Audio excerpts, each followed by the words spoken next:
하나님, 은혜를 감사합니다. 저희들 불러주시고 오늘 또 주의 전으로 우리를 불러서 주님을 경배케 해주심을 감사합니다. 하나님, 이제 말씀으로 우리 영혼을 적셔주시고 말씀으로 우리의 인생의 길잡이로 삼아 주시옵소서. 부족한 종의 입술을 주장해 주시고 오직 하나님께만 영광 돌리는 시간으로 인도하여 주시옵소서.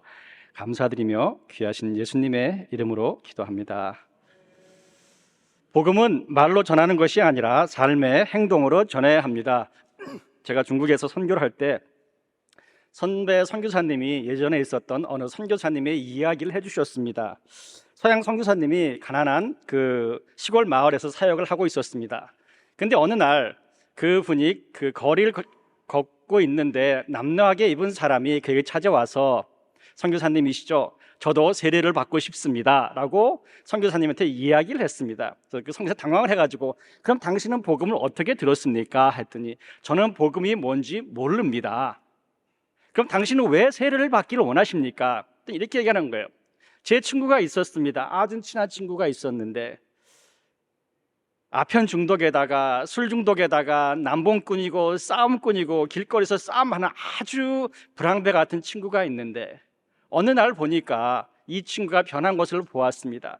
사람들한테 다정하게 행동을 하고 아편도 끊고 술도 끊고 하는 것을 보았습니다. 그래서 제가 가서 물어봤습니다. 내가 변했는데 왜 이렇게 변했냐 했더니 그 친구가 저한테 이런 말을 해줬습니다. 제가 예수를 믿고 세례를 받아서 변했다. 이 사람이 이렇게 합니다. 선교사님, 저도 세례를 받고 변하기를 원합니다. 그 이야기를 해주면서 저의 선배 선교사가 이런 말을 했습니다. 말로 복음을 전하지 말고 행동으로 복음을 보여주어라. 저의 선교사님의 말이, 제 선배 선교사님의 말이 저에게 큰 도전이 되었습니다. 복음은 말로 전하고 행동으로 보여주어야 한다는 것이죠. 본문 15절에 보면 그러므로 나는 할 수 있는 대로 로마에 있는 너에게도 복음을 전하기를 원하노라 라고 바울은 말하고 있습니다. 로마에 있는 교회를 세운 것은 사도 바울이 아닙니다. 사도행전 2장에 보면 오순절에 성령 강림하는 것을 설명합니다. 근데 성령 강림을 경험한 다른 지방에서 온 사람들을 열거합니다. 사도행전 2장 10절에 보면 부르기아와 밤빌리아, 애굽과 구레네와 가까운 리비아 여러 지방에 사는 사람들과 로마로부터 온 나그네 곧 유대인과 유대교에 들어온 사람들과, 로마 교회는 마가의 다락방에서 오순절에 성령 강림을 경험한 사람들이 자신의 고향인 로마로 돌아가서 세운 교회가 로마 교회인 것이죠. 로마 교회는 사도들이 계획적으로 세운 교회가 아닙니다. 다시 말하면 자생적으로 세워진 교회입니다. 사도 바울이 로마서를 기록할 당시에 이미 로마에서 복음이 전파되고 있었습니다. 로마에 교회가 세워진 후였습니다. 근데 성도 여러분, 이해할 수 있습니까? 이미 복음이 전파되었고 성도들이 신앙생활 잘하고 있습니다. 그런데 사도 바울은 로마에 있는 너희에게도 복음 전하기를 원한다. 그러면 그 전에 들었던 복음이 가짜란 이야기인가요? 아니면 이방인의 사도들이나 사도들로부터 직접 복음을 듣지 않았다면 그건 잘못된 복음일까요? 사도 바울은 왜 로마에 있는 너희에게도 복음을 전하기를 원한다라고 말을 했을까요? 그래서 사도 바울이 말하는 것은 두 가지 의미가 있습니다. 첫 번째는 로마에 있는 성도들이 알고 있는 것 외에 새로운 복음을 알려주겠다는 것이 아닙니다. 사도 바울이 로마서를 기록할 당시까지 사도들에게 로마 교회는 직접적인 복음의 진리의 가르침을 받지 못한 상태입니다. 그래서 사도 바울이 로마에 가서 복음의 진리에 대해서 올바른 가르침을 통해서 그들의 신앙을 견고하게 해주고 싶다는 것이죠. 두 번째는 복음은 모든 믿는 자에게 구원을 주시는 하나님의 능력이다. 다시 말하면 로마의 교인들에게 하나님의 능력, 복음의 능력을 알려주고 또 말해주고 싶었던 것이죠. 복음 속에는 무엇이 있나요? 첫 번째로 복음 속에는 하나님의 능력이 숨겨져 있다는 것이죠. 16절에 보면 내가 복음을 부끄러워하지 아니하노니 이 복음은 모든 믿는 자에게 구원을 주시는 하나님의 능력이 됨이라. 복음은 하나님의 능력이 된다라고 말하고 있습니다. 그런데 우리가 실제로 복음을 전합니다. 나름대로 사람들에게 복음을 전하고 또 우리 행동으로 믿는 사람이 어떤 것인지 보여주려고 노력을 합니다. 그런데 아무 열매가 없을 때 우리는 종종 낙심을 하기도 합니다. 이런 것이죠. 우리가 오랫동안 어느 특정한 사람을 놓고 기도를 해왔습니다. 그 사람에게 복음을 전했는데 그 사람은 계속 복음을 거부합니다. 내가 노력을 하면 할수록 그 사람은 점점 복음에 관심이 없는 것처럼 행동을 합니다. 그러면 드는 생각이, 왜 내가 복음을 전하는데 저 사람은 복음을 받아들이지 않을까? 복음에는 분명히 하나님의 능력이 있는데 왜 내가 전하는 복음에는 능력이 없는 것인가? 또 이렇게 설명할 수 있습니다. 나는 열심히 믿고 기도하고 하는데 왜 우리 가정에는 평화가 없을까? 왜 우리 직장은 모든 사람이 믿는 사람인데 왜 서로 잘 지내지 못하고 분쟁이 있을까? 왜 우리는 헌신된 사람들인데 우리 공동체는 화목되지 못할까? 나는 하나님의 사랑으로 잘 대해주고 있는데 왜 상대방은 변화가 되지 않을까? 또 이런 생각이 듭니다. 나를 힘들게 하고 어렵게 하는 사람들을 보면 우리는 이런 생각을 듭니다. 저 사람은 복음을 듣고 변해야 돼. 혹은 나는 예수님을 믿고 헌신된 삶을 살고 있는데 내 가정 사람들은 그렇게 살지 못해서 하나님 저 불쌍한 영혼을 도와주셔서 변하게 해주십시오 라고 기도를 하기도 합니다. 내 옆에 있는 사람이 변해야 된다고 우리는 생각을 합니다. 맞습니다. 내 주위 사람들이 복음을 듣고 변하고 성장하고 성숙해야 됩니다. 저도 그렇게 생각을 하였습니다. 복음을 듣고 예수님을 개인적으로 만났더라도 복음의 능력이 필요합니다. 사랑하는 성도 여러분, 복음의 능력이 가장 필요한 사람이 누구일까요? 예수님을 모르는 사람일까요? 아니면 혹은 나보다 믿음이 약한 사람들이 복음의 능력이 필요할까요? 저도 그렇게 생각을 하였습니다. 중국에서 선교사로 제가 나갔을 때 복음을 들어보지 못한 사람들이 가장 불쌍한 사람들이라는 생각을 하였습니다. 그리고 복음을 들어보지 못한 사람들이 가장 복음이 필요한 사람들이라고 생각을 하였습니다. 근데 시간이 지나면서 내가 깨달은 것은 중국에서 복음이 가장 필요한 사람은 나다, 내 자신임을 깨닫게 되었습니다. 내가 중국에서 복음의 능력이 가장 필요한 사람은 나다라는 사실을 알게 되었습니다. 그런 계기가 있었습니다. 어느 날 친구 선교사와 같이 식당에서 식사를 하고 나오는데 식당 앞에 있는 노숙자가 제가 식당에서 나오는 걸 보고 제 앞으로 걸어오는 모습이 보였습니다. 나이가 지긋이 들어 보였고 옷은 남녀였고 손은 이렇게 페인트 깡통 같은 거 하나 들고 이렇게 흔들면서 저한테 다가왔습니다. 그런데 그 옆에 보니까 뭐 3살, 4살처럼 보이는 어린 남자아이가 그 나의 지긋한 할아버지 그 노숙자의 바지를 붙들고 놀고 있는 모습을 보였습니다. 드는 생각이, 저 노숙자 할아버지의 손자구나. 그리고 그 노숙자와 저와의 거리가 이렇게 줄어들면서 그 노숙자의 눈과 저의 눈이 마주쳤습니다. 근데 그 노숙자 할아버지는 아무 말 하지 않았지만 그 눈 속에서 이런 간절함이 있었습니다. 당신이 나를 도와주지 않으면 오늘 내 손자가 굶습니다. 저를 도와주십시오. 그러면서 깡통을 흔들었습니다. 제가 드는 생각이, 정말 불쌍하다. 저 나이에 구걸을 해야 되고 저 어린 영혼이 굶어야 돼서. 그래서 제가 지갑을 열고 이 할아버지와 이 손자 아이가 충분히 저녁을 먹을 수 있는 돈을 집어넣었습니다. 그리고 돌아가니까 그 할아버지가 굽혀서 감사합니다, 감사합니다 여러 번 패했습니다. 그리고 돌아가는데 성령의 음성이 저에게 와 닿습니다. 저 노숙자가 너다. 그러면서 너는 저 노숙자보다 나를 향한 간절함이 없다. 저 노숙자의 그 간절함이 너한테는 없다. 드는 생각이, 맞습니다.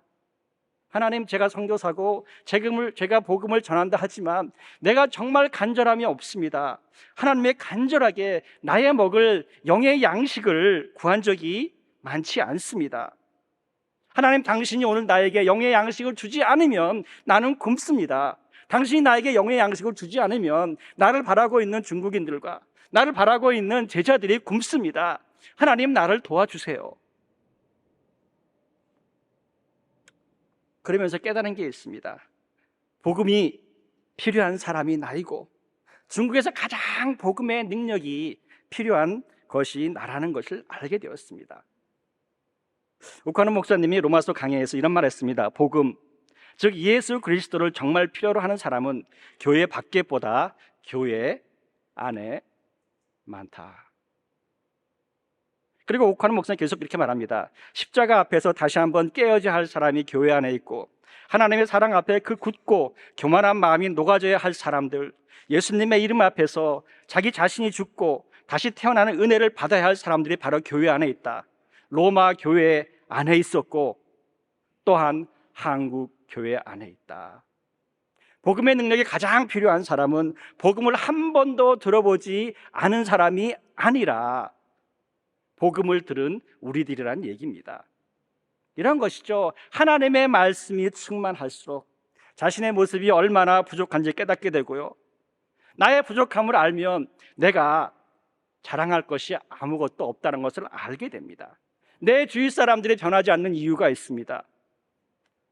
내가 복음을 행동으로 보여주지 않았기 때문인 것이죠. 내 주위 사람들이 변하지 않는 것은 내가 복음의 능력이 없기 때문이라는 것을 저는 알게 되었습니다.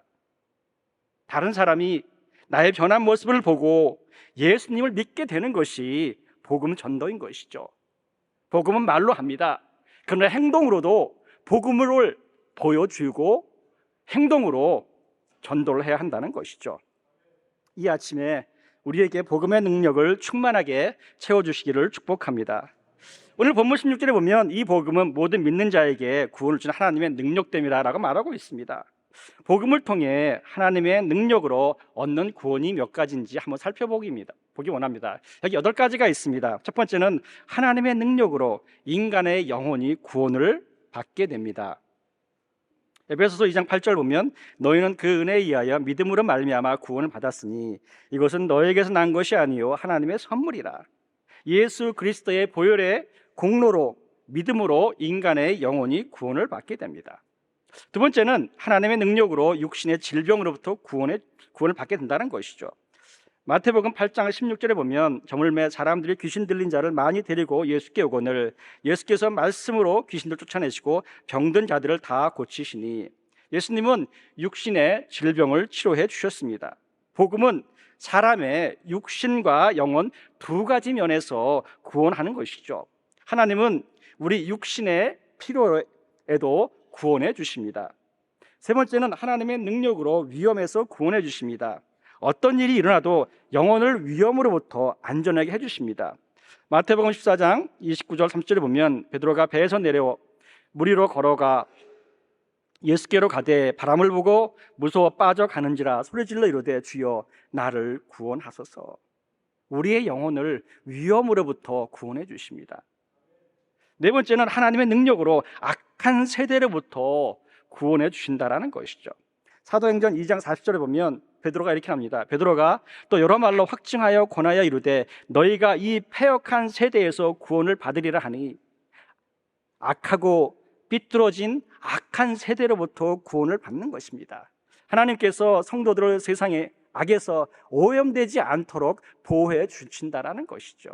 하나님께서 자신의 택한 백성들을, 자신의 자녀들을 악한 세대로부터 구원해 주신다는 것이죠. 또 다섯 번째는 하나님의 능력으로 잃어버림에서 구원을 받게 됩니다.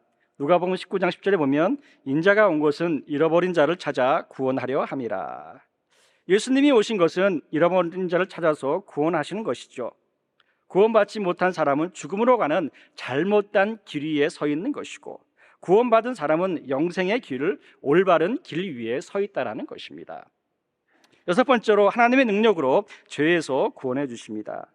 마태복음 1장 21절에 보면 아들을 낳으리니 이름을 예수라 하라. 이는 그가 자기 백성을 그들의 죄에서 구원할 자이심이라 하니라. 죄로 인한 피할 수 없는 심판으로부터 우리를 구원해 주십니다. 죄로부터 자유함을 얻게 된다는 것이죠. 또 일곱 번째로 하나님의 능력으로 하나님의 진노하심에서 구원해 주십니다. 로마서 5장 9절에 보면 그러므로 이제 우리가 그의 피로 말미암아 의롭다 하심을 받았으니 더 그로 말미암아 진노하심에서 구원을 받을 것이니, 예수님을 통하여서 하나님의 진노로부터 구원을 받고 저주에서 피하게 됐다라는 것이죠. 마지막으로 하나님의 능력으로 종말론적인 구원을 주십니다.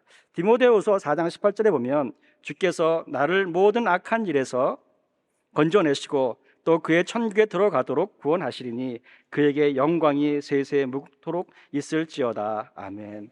예수 그리스도의 최종 승리 안에서 찾게 된다는 구원이죠.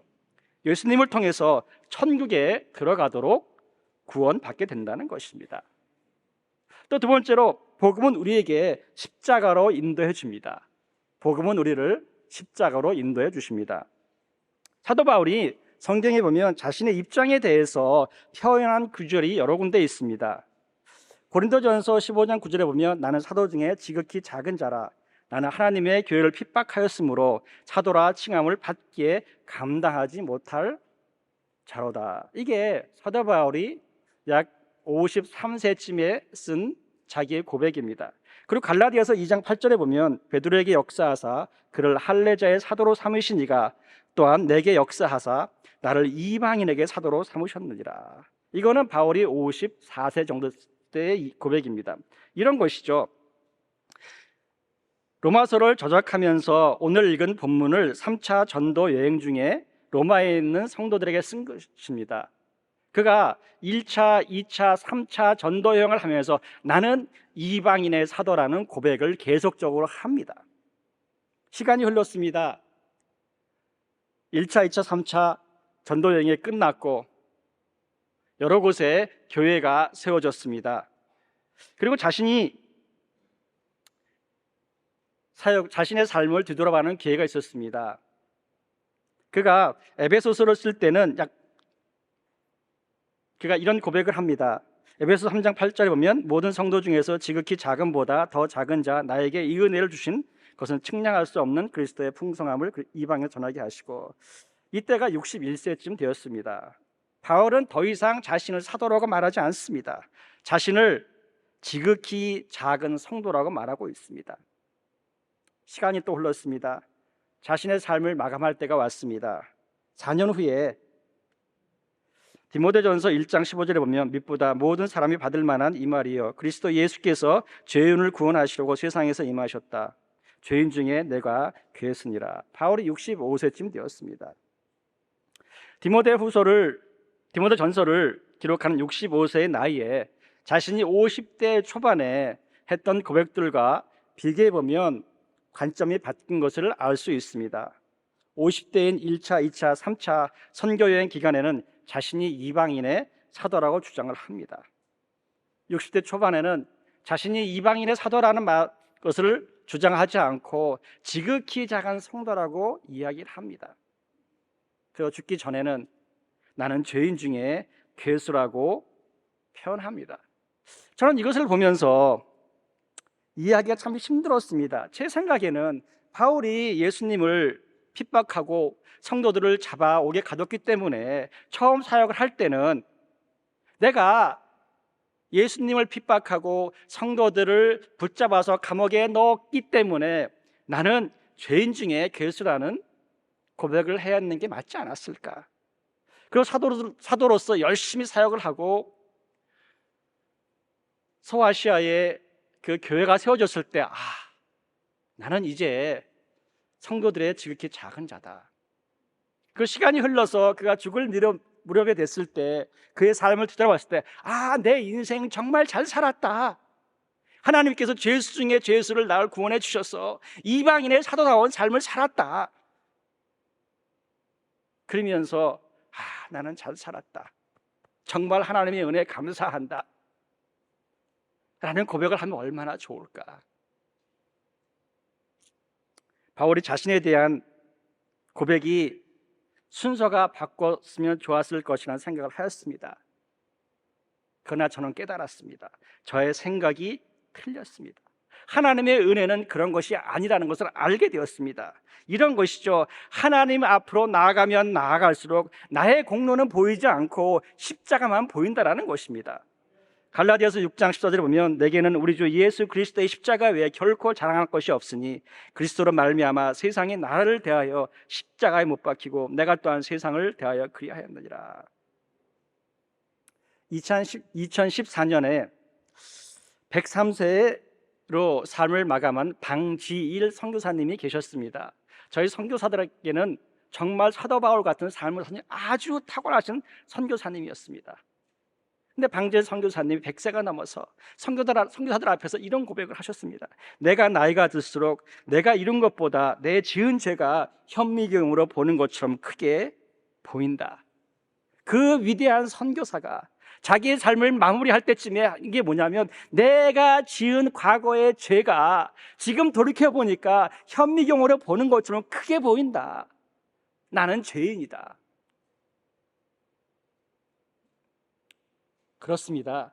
우리가 십자가 앞에 나아가면 나갈수록 나는 죄인이라는 사실 외에 보이지 않게 된다는 것이죠. 강진 목사님이 이런 말씀하셨습니다. 내 죄가 보여서 다른 사람을 정죄하지 않는다. 강 목사님이 종종 이런 말을 해요. 너도 라떼 얘기하지 말고 꼰대 되지 말라고. 네가 조용하면 우리에게 꼰대 없다고. 맞습니다. 꼰대가 되고 라떼가 되는 건 위험한 겁니다. 그 말은요, 아직도 내 삶 속에는 복음의 능력이 없다는 것이죠. 복음의 능력이 있는 사람은 십자가가 보이고 십자가가 보이면 나는 죄인 중에 괴수입니다 라는 고백이 나오게 된다는 것이죠. 우리가 하나님 앞에 나아가면 나갈수록 세상은 보이지 않고 십자가만 보입니다. 하나님 앞으로 나아가면 나갈수록 나의 연약한 모습이 보이고 하나님의 영광이 보이는 것이죠. 하나님의 영광이 보이니까 나는 죄인이 되는 것이죠. 하나님 앞에 나아가면 갈수록 내가 죄인임을 알게 되고 하나님의 거룩함이 보인다라는 것이죠. 우리는 복음이 필요합니다. 더 나아가서는 우리는 복음의 능력이 필요한 것이죠. 복음의 능력은 십자가의 능력입니다. 십자가만 바라보는 것이 복음의 능력인 것이죠. 세상 환경을 바라보거나 다른 사람을 보는 것이 아닌 오직 십자가만 바라보는 것, 그걸 통해서 하나님의 영광을 보는 것, 그것이 복음의 능력입니다. 내가 아직도 다른 사람을 탓하고 환경을 탓하고 있다면 나는 지금 세상을 바라보고 있는 것이죠. 그 말은 사도 바울의 고백처럼 나는 이방인의 사도이기 때문에 다른 사람의 탓이 보이는 것이죠. 복음의 능력은 십자가의 능력입니다. 마크 베터슨에 부탁합니다. 미안합니다. 고맙습니다. 이런 고백을 합니다. 나는 번영 복음을 믿지 않는다.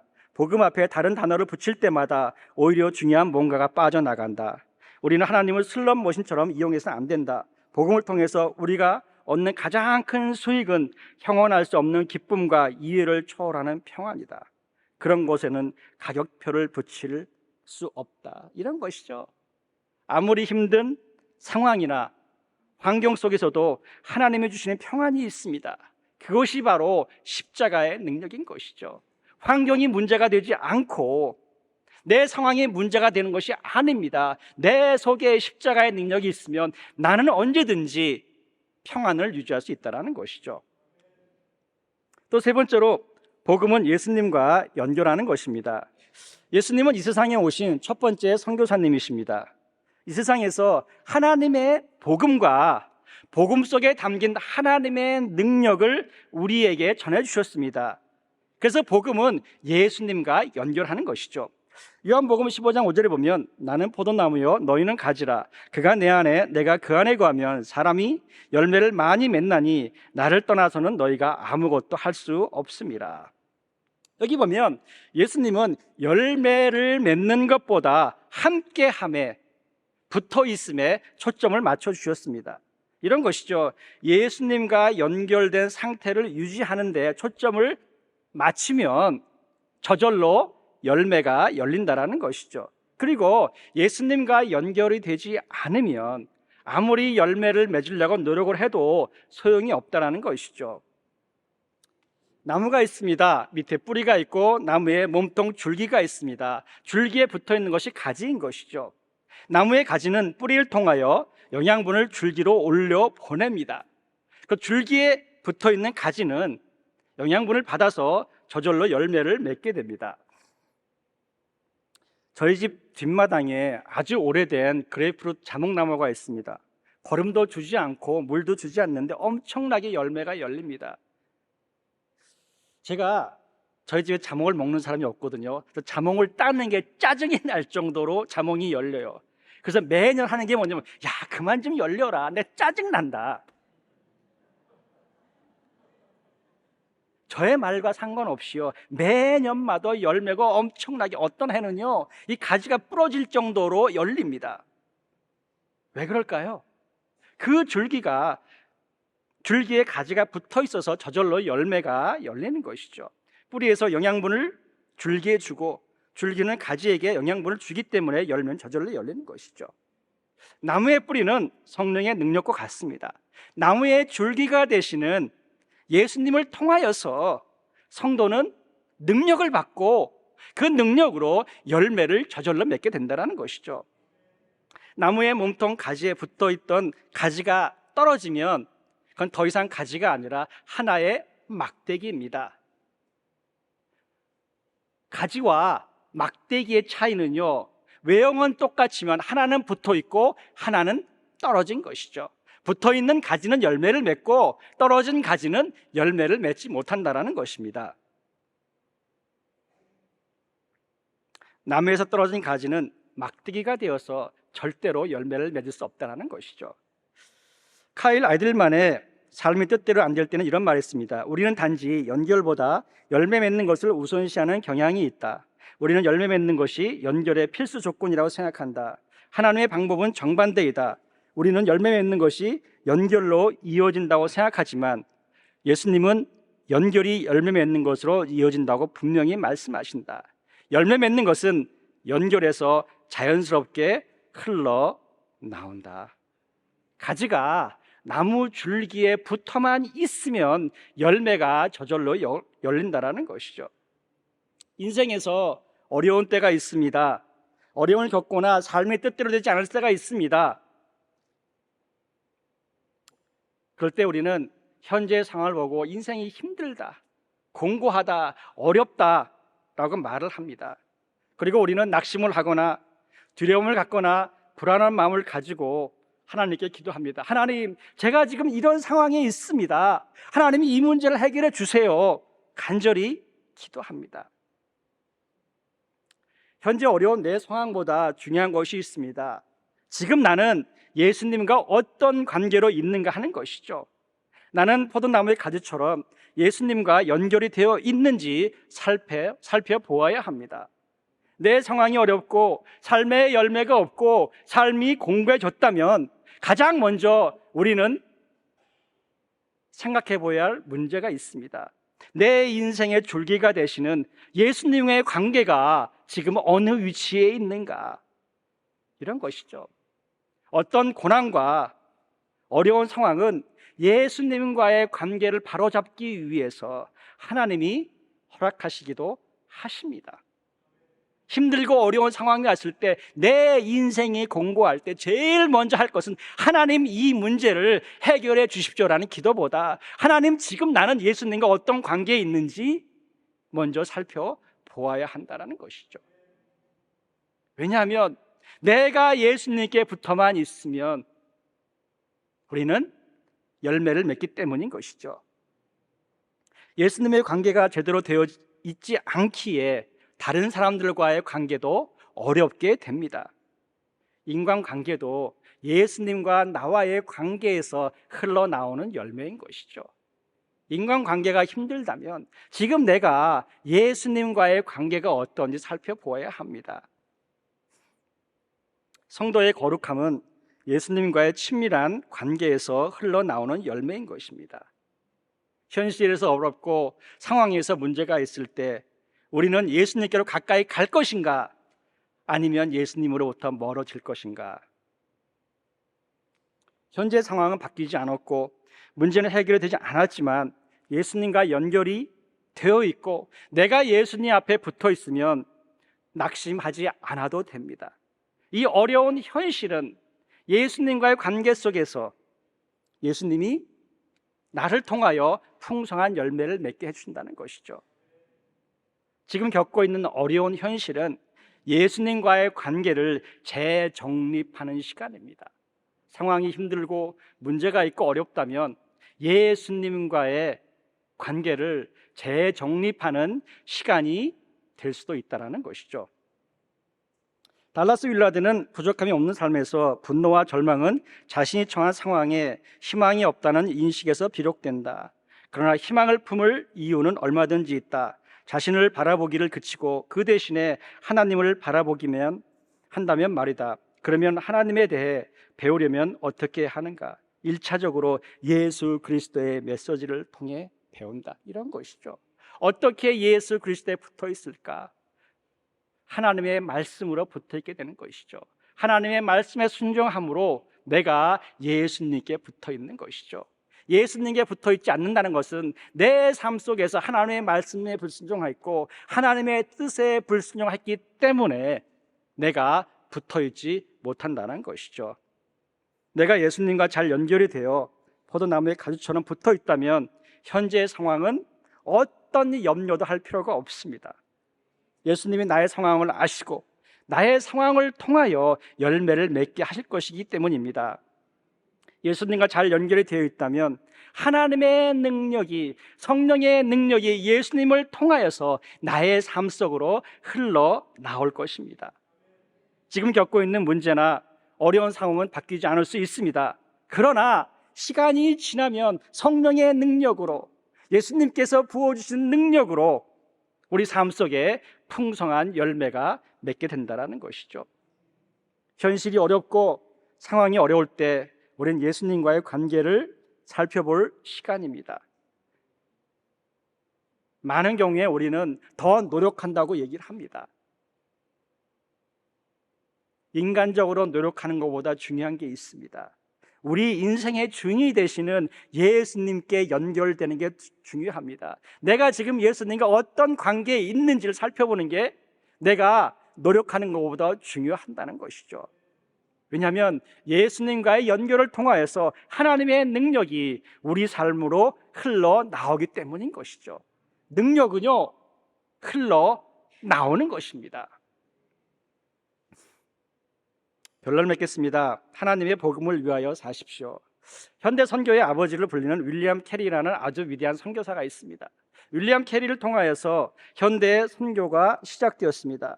그는 평생 복음을 전하는 전도자의 삶을 살았습니다. 정말 위대한 선교사입니다. 기독교의 역사를 바꾼 선교사입니다.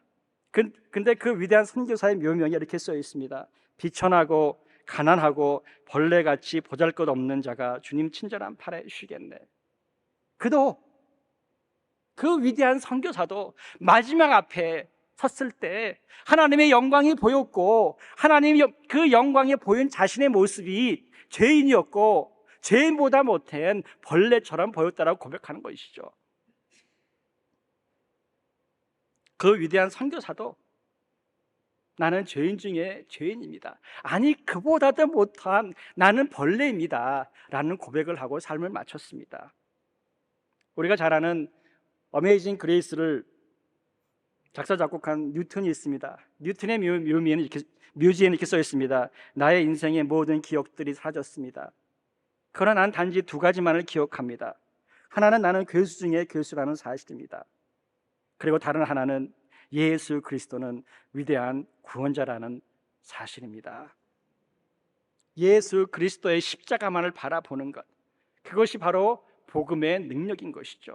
예수 그리스도만 자랑하는 것이 복음의 능력입니다. 복음의 능력은 예수 그리스도의 관계를 통하여서 우리 삶에서 흘러나오고 우리 삶에서 역사한다는 것이죠. 예수 그리스도가 오늘 이 예배에 참석한 모든 사람들의 주님이 되시기를 부탁드립니다. 예수님이 전해주신 복음으로 인하여 우리의 남은 생애가 십자가만 자랑하는 우리 되기를 원합니다. 우리의 삶 속에서 복음의 능력이 나타나기를 축복합니다.